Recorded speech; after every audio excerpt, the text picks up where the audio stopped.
Dobrý den, vážení diváci a posluchači, já vás tu vítám u dalšího dílu našeho B2B podcastu. Dnes tu se mnou sedí známá tvář, pán Roman Slobodník z Microsoftu. Ahoj Romane. Ahoj, dobrý den. A naši diváci už tě znají, takže představovat tě nemusím. A my dneska vlastně navážeme na nové téma, nebo navážeme na to staré téma, ale bude se to opět týkat AI. Dnes to budou agenti. Mohl bys nám říct, co to takový agenti jsou? Agenta by som zašpecifikoval ako už vytrenovaného kolegu, ktorý vie autonómne splniť niekoľko možno opakujúcich sa úloh. Čiže keď sme sa bavili o tom AI s Copilotom, Copilot Microsoft 365, tak to bol väčšinou reakčný AI tool. Poprosíš ho o pomoc, on ti dá nejakú odpoveď, avšak nevedel autonómne nič pokryť. A keď sa bavíme už o generatívnych AI agentoch, môžeme povedať, že je ten produkt, ktorý nám to umožňuje Copilot Studio. A keď sa bavíme už o týchto agentoch, pokrývajú nejaký komplexnejší proces. Treba si predstaviť agenta, ktorý vie spracovávať ponuky, odpovedať na často kladené otázky. Tých variant je tam viac, ale už môžeme povedať, že je to taký komplexnejší a šikovnejší kolega, ktorého vieme zadefinovať na nejakú už danú problematiku. A není to len o tom, že ty sa o niečo opýtaš, on niečo odpovie, ale už reaguje na nejakú činnosť alebo nejaký spúšťač.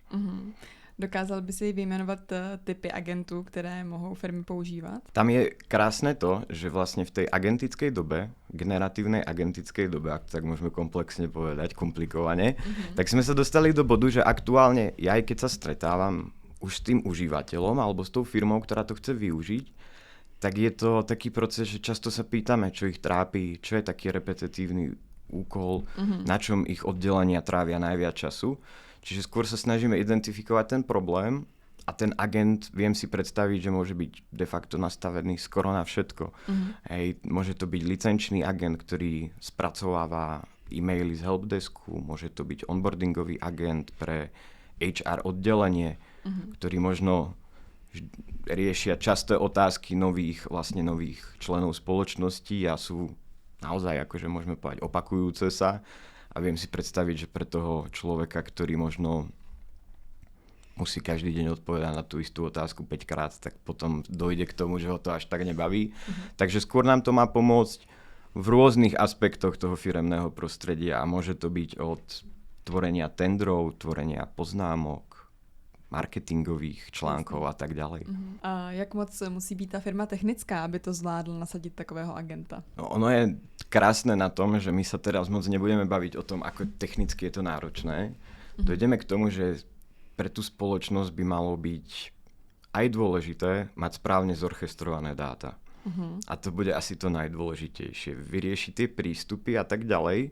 Následne sa dá jednoduchý agent implementovať priebehu niekoľko hodín a následne samozrejme, keď sa bavíme o robustnejších riešeniach, tak to trvá niekoľko týždňov nastaviť správne ten proces, ale de facto treba správne identifikovať, čo tú spoločnosť trápi a následne zistiť tie dáta, ktoré chcú využiť.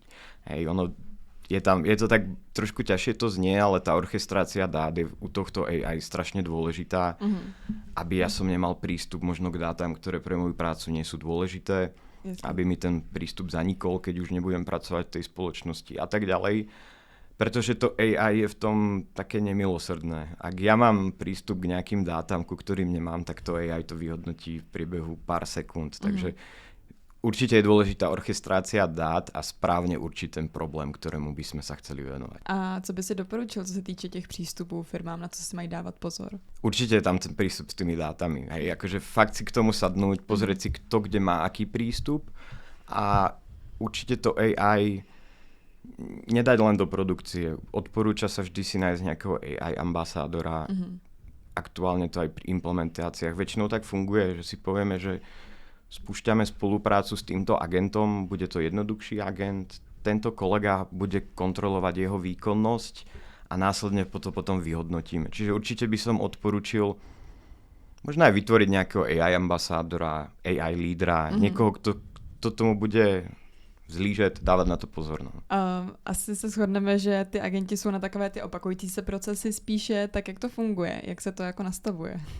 De facto u toho Copilot Studia môžeme si zobrať nejaký štandardný proces. Predstavme si, že máme e-mail objednávky @romanslobodnik.cz aby sme to tak, alebo tdsynex.cz. A my toho agenta nastavíme, že má sledovať e-mailovú schránku, ktorú mu tam nastavíme, bude mať nastavené svoje actions, čo môže urobiť, a takzvané svoje triggers, čiže také spúšťače. A my už v rámci toho agenta budeme vedieť nastaviť, ak príde do toho e-mailu licenčná otázka, môžeš na ňu odpovedať a využij tento zdroj dát, ktorý máš vlastne k tomu pripojený. A on už automaticky vie na to odpovedať. Ak tam bude spúšťač, ak je v objednávke slovo Dynamics, tak to prepošli na Romana Slobodníka. Aj to všetko sa tam dá nastaviť. A viem si predstaviť, ja osobne tiež, keď ten mail si preklikávam, tak je to veľakrát také, dojsť k tomu dôležitému je veľakrát náročné. Už vďaka agentom si tie e-maily viem veľmi rýchlo zhrnúť, dokonca mi sám upozorní, prišiel e-mail s objednávkou. Takže to je asi taký správny flow, ktorým to nastaviť. Sú tam dôležité 4 veci. Actions, triggers a knowledge base. To sú také naozaj tá svätá trojica, ak to tak môžeme povedať. Jasný. Dokážou ty agenti pracovat i sami na sebe, nebo vždycky musí počkat na ten pokyn od toho zadavatele? To je práve na tomto super, že oni vedia pracovať autonómne. Čiže ako náhle je tam nejaký ten action, na ktorú on vie zareagovať, vidí to v tom maili. Nemusí to byť samozrejme len mail. Ten agent môže pracovať s dátami na SharePointe. Aktuálne tých agentov pribúda viac a viac. Niektorí sú automaticky prednastavení od spoločnosti Microsoft a niektorých potom už budujeme s našimi partnermi už pre koncových užívateľov. S agenty se spojuje taková zase takových 5 deployments, jestli to říkám správně. Mohl bys nám je prosím popsat? Ja som nad nimi stále aj rozmýšľal, ale pre mňa sú to skôr ani nie deployment, sú to tie prístupy. Ten agent nebude nikdy napísaný pre všetkých takisto. Čiže skôr je to o nejakej tej správnej analýze ako tom prvom kroku, kde tá spoločnosť si naozaj musí uvedomiť, áno, chceme ísť do toho, vidím, že nám to môže ušetriť čas. Druhá vec je určite si uvedomiť, že tým, že my naimplementujeme AI, nezmeníme počet zamestnancov, že nebude ich menej, ale budeme skôr cieliť na to, že zmeníme trošku ten pracovný flow toho, ako pracujeme, a určite je dôležitý nejaký tréning k tomu, kde naozaj vidím to sám na sebe, je to aj nejaká zmena toho myslenia, že sám veľakrát robím niektoré veci, na ktoré už mám toho agenta pripraveného a sám si to až potom niekedy uvedomím. Čiže je to aj o nejakej edukácii a nejakom postupnom, možno na implementovaní toho AI a vysvetľovaní. No určite je tam dôležitý proof of concept, kde teda my ako Microsoft, tdsynex a náš partner musíme dokázať, že to reálne ten čas šetrí. No a následne je to už potom to dodatočné také vyšperkovanie. Čiže je to takých 5 krokov, by som skôr povedal.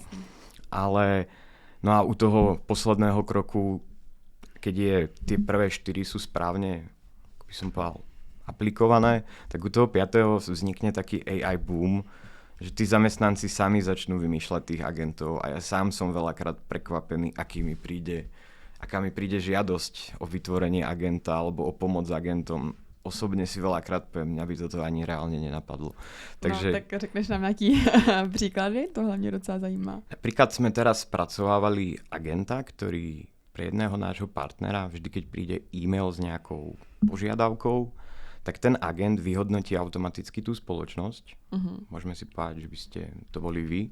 Tak on pripraví pre obchodníka konkrétny request, táto spoločnosť od vás žiadala to a to, avšak spraví vlastne celkový research o spoločnosti, je na to agent researcher, ktorý je v tom využitý a tomu obchodníkovi vlastne dodá tú žiadosť a kompletný prehľad toho, čo tá spoločnosť robí a kde je ten potenciál.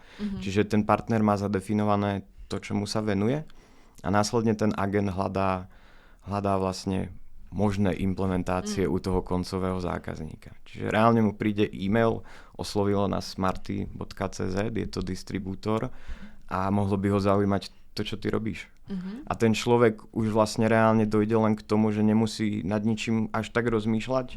Samozrejme musí si spraviť to, že si to prečíta. To je dôležité. A môže sa venovať už rovno tým obchodným veciam. Tak to je jedna z takých vecí, čo mňa poslednú dobu celkom aj nadchla. A aktuálne je tam taký projekt, ktorý by mňa napríklad tiež nikdy nenapadol. Je to vlastne škola, ktorá sa venuje znevýhodneným vlastne deťom. Skôr sme vytvorili agenta, ktorý im sa snaží vysvetliť nejaké veci, ktorým on lepšie pochopí a nemusia sa ho báť to spýtať. A vlastne vymyslel to ten učiteľ a bola to jeho iniciatíva kvôli tomu, že vlastne chcel tým deťom priblížiť nejako to AI a tú budúcnosť a sám povedal, že s tými knižkami im to moc nejde. Takže to sú také pekné implementácie a samozrejme je tam plno, ako som spomínal na začiatku, takých klasických onboardingový agent, licenčný agent, môže byť agent na spracovanie objednávok. Tí agenti vedia reálne sa pripojiť aj na externé zdroje, takže on vie možno následne aj pripraviť tiket v externej platforme, takže je tam toho naozaj viac, ale tieto dva ma tak poslednú dobu tak trošku nadchli. A máte nějaký feedback, jak to funguje?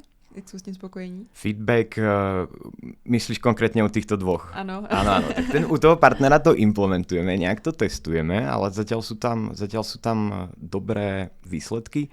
No a s tou školou budeme im robiť nejaké dodatočné školenie, takže tam čakám na ten spätný feedback, ale ja vidím vlastne využiteľnosť toho agenta, tak vidím, ako sa používa veľmi. Takže to je zatiaľ pre mňa ten pozitívny feedback. No a po novom roku sa teším teda do školy, kde mi povedia, ako im to pomohlo. To je super.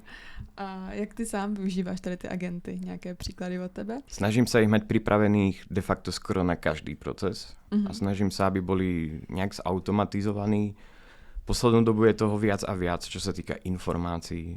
Konkrétne Microsoft je skvelá spoločnosť a mám ju rád, ale nie často nám uľahčuje tú spoluprácu. Licenčné modely sa často menia a vlastne vychádzajú na mesačnej báze. My sa potom keď to sčítame, sa bavíme možno o niekoľko stovák až toriek. Takže na to mám agenta pripraveného. Mám dokonca agenta, ktorý sleduje Microsoft Product Terms, čiže vždy, keď sa niečo zmení, tak on mi automaticky pípne notifikáciu, niečo sa zmenilo, pozri sa na to. Teraz mám v pláne ho doladiť, aby mi už rovno povedal aj, čo sa zmenilo a dal mi nejaký výstup. No a naozaj používam agentov aj v súkromnom živote, že niekedy som pred posilovňou rozmýšľal, čo budem cvičiť, aktuálne mám agenta, on si pamätá, čo som už robil, niečo mi odporúči. Mám dokonca agenta, ktorému odfotím svoju lednici a on mi povie, čo by som mohol uvariť. Ale on nie je akože už skôr autonómny, sú také informačné, avšak veľa agentov mi pomáha s tou mojou bežnou prácou dennou, ale aj v tom súkromnom živote vidím, že tých veľa vecí tam mám zaimplementovaných a aj vďaka tým agentom stíham toho viac zaregistrovať. Mňa samého niekedy nenapadne sa na to pozrieť. Ten agent ma... Ti to připomene. Pripomenie mi to a povie mi, čo mám zase robiť. Takže je to super. Co se týče těch automatických odpovědí, tam by ty agenti teoreticky taky mohli velmi pomoct. Tak jak je to daleko? My známe takové ty automatické odpovědi, co si jako nastavíš sám, ale že by ten agent třeba vyhodnotil, co má odpovědět? On dokonca sa mu dá zadefinovať s tým, že my mu povieme, čo všetko môže. A v nejakom bode, keď už by sa mal pustiť napríklad do cenotvorby, vie to urobiť, avšak ja osobne sa zatiaľ ešte necítim, že by som rozposielal cenovky automaticky. Takže napríklad v tom on to vyhodnotí. On dokonca na tú odpoveď, na ten e-mail vie odpovedať a potom povie cenovú ponuku, vám to pošle kolega Slobodník. Čiže dá sa tam všetko zadefinovať. Není to len ako taká tá klasická out of office odpoveď, ale sú tam vlastne predpripravené rôzne scenáre a treba sa na to pozrieť ako takú vetev všetkého, že ak sú tam rôzne vlastne, ak sa stane toto, tak využívame tento trigger alebo túto akciu. Takže není to už také a sám, keď vidím agentov, ktorí sú už naimplementovaní na weboch a tvári sa ako ten chatbot. Ja to veľakrát nespoznám. Dokonca som nedávno volal do svojej banky a ja som to možno, že až po 2 minútach som si všimol, že to je vlastne AI bot. Čiže je to už naozaj posunuté trošku dopredu a nie sú to také tie hlúpe odpovede a super na tých agentoch je to, že ja si ho viem tak trošku vychovať. Oni majú pamäť, čiže ja keď mu poviem, táto odpoveď nebola správna alebo bola moc priama, on si to zapamätá a tak trošku ho vieme vychovať ako takého junior kolegu alebo nejakého začiatočníka a spraviť si s neho plnohodnotného člena týmu. Dokážete ho vychovat i co se týče třeba volby slov a tím, jak se jako on vyjadřuje. Áno. To je taká z tých štandardných vecí. Dá sa tam vybrať jazyk, tón. Jeden môj známy kolega má agenta, ktorý ho oslovuje ako nie úplne príjemne, hej, takže to nemôžem ani zopakovať, ale je to odpoveď na tú otázku, že sa naozaj s tým dá veľmi pohrať a on je trošku flexibilnejší ako človek v niektorých veciach, ale zase, ako som povedal, není to o tom, že máme znížiť počet zamestnancov, skôr zmeniť ten štýl práce a pripraviť sa na to, že to AI teda asi nemizne a máme tu agentickú AI a Boh vie, čo nás čaká ďalej. Když se dotkneme zase tématu bezpečnosti a ochrany dat, tak co by si doporučil, nebo co je takový za tebe hlavní? Ja som taký veľký propagátor Microsoft riešení, takže u Copilot Studia môžeme povedať, že vždy, keď zaplatíš za produkt, tak nie si produkt a keď zaň neplatíš, tak zaň platíš tými dátami. Hej, čiže ako náhle sa bavíme už o platených riešeniach, tak tá bezpečnosť u spoločnosti Microsoft je na tej najvyššej úrovni. Oni majú podpísané viacero memorand aj s Európskou úniou, napríklad s Ministerstvom obrany o spolupráci. Čiže oni sú vlastne viazaní spĺňať nejaké bezpečnostné certifikácie. Nedávno v Európskej únii vznikol EU AI Act. Ten tuším píše, že nesmú dáta opustiť Európsku úniu a to všetko Microsoft nejako splňuje.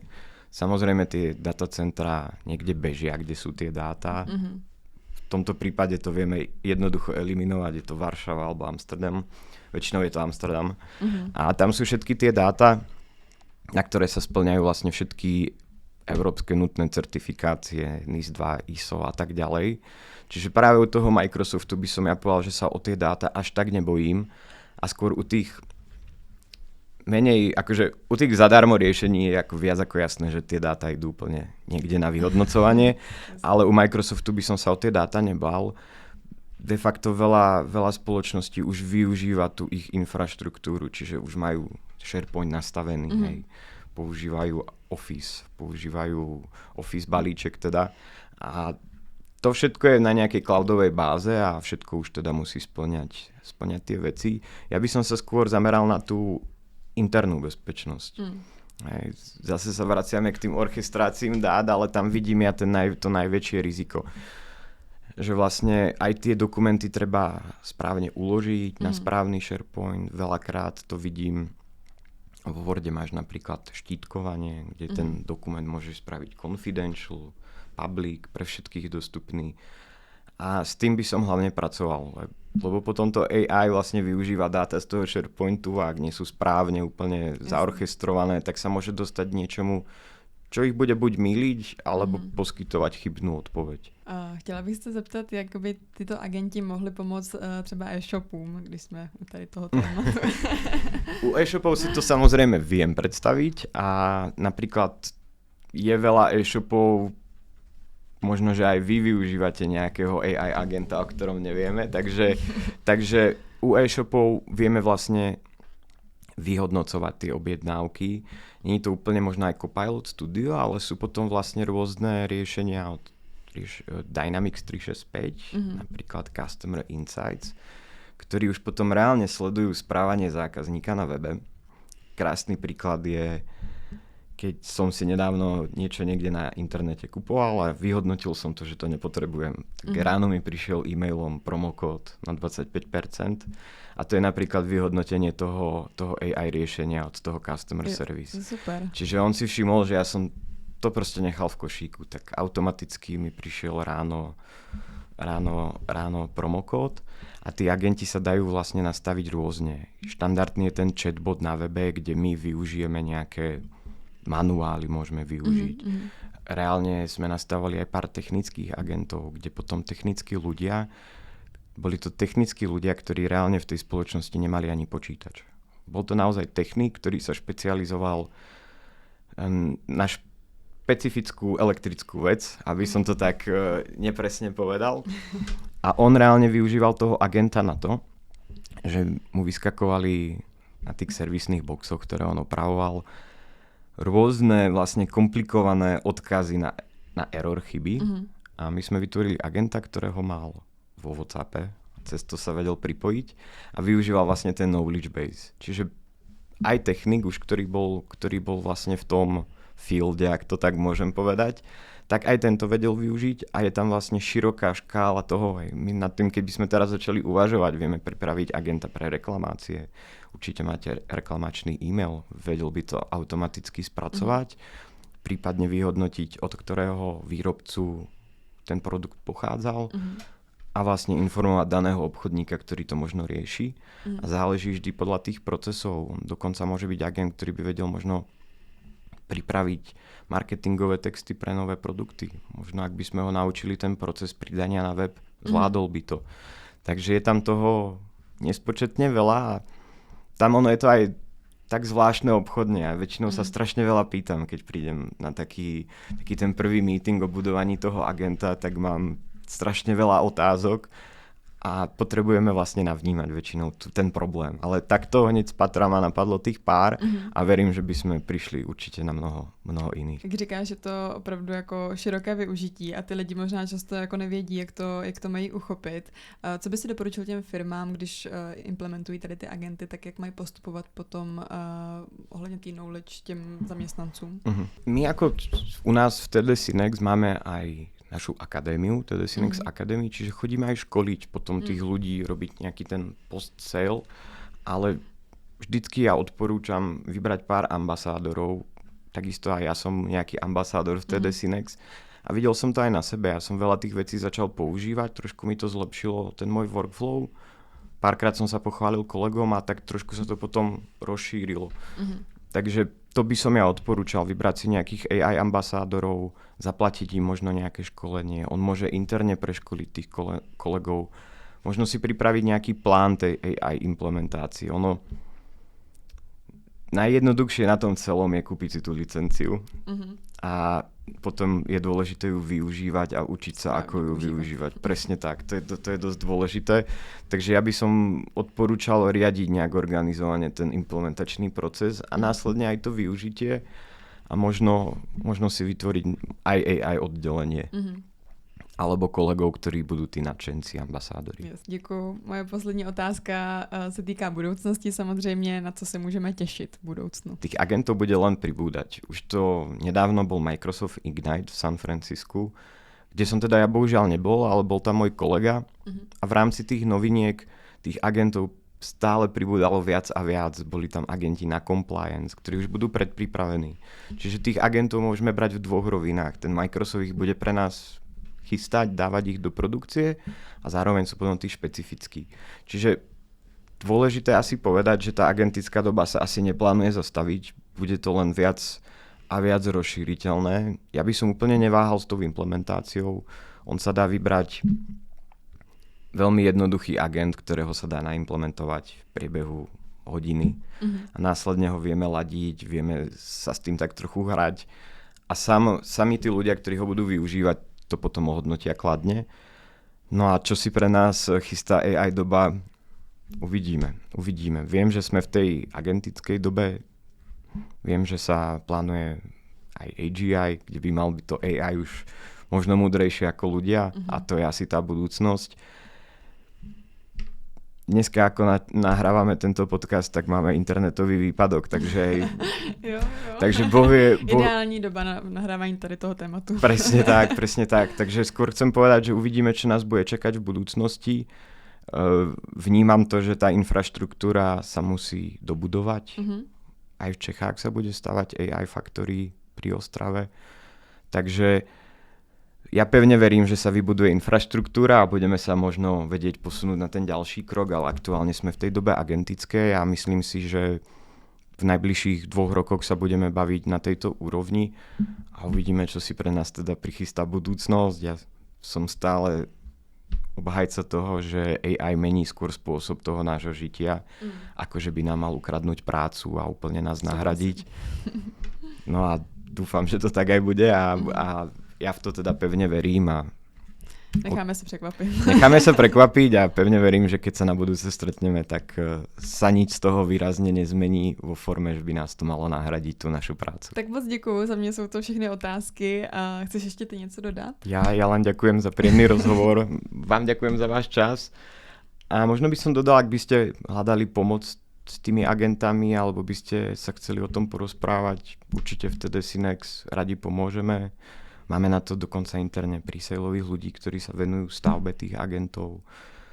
V rámci našej distribúcie je veľmi veľa šikovných partnerov, ktorí to už implementujú, majú za sebou krásne tie prípady. Takže skôr by som sa toho nebal. V TD Synex vieme pomôcť od toho vyškolenia po implementáciu a vlastne s takými šikovnými partnermi ako vy, tak máme veľa úspechov. Takže určite by som sa toho nebal. To je také možno moje odporúčanie. Nebát se. Presne tak, presne tak. Tak jo, Romane, moc děkuju a těším se zase příště. Ja takisto ďakujem. Určite sa uvidíme aj na budúce a prajem ešte pekný deň. Já vám taky přeju pěkný den a vidíme se zase příště. Mějte se krásně. Naschledanou. Nasledanou.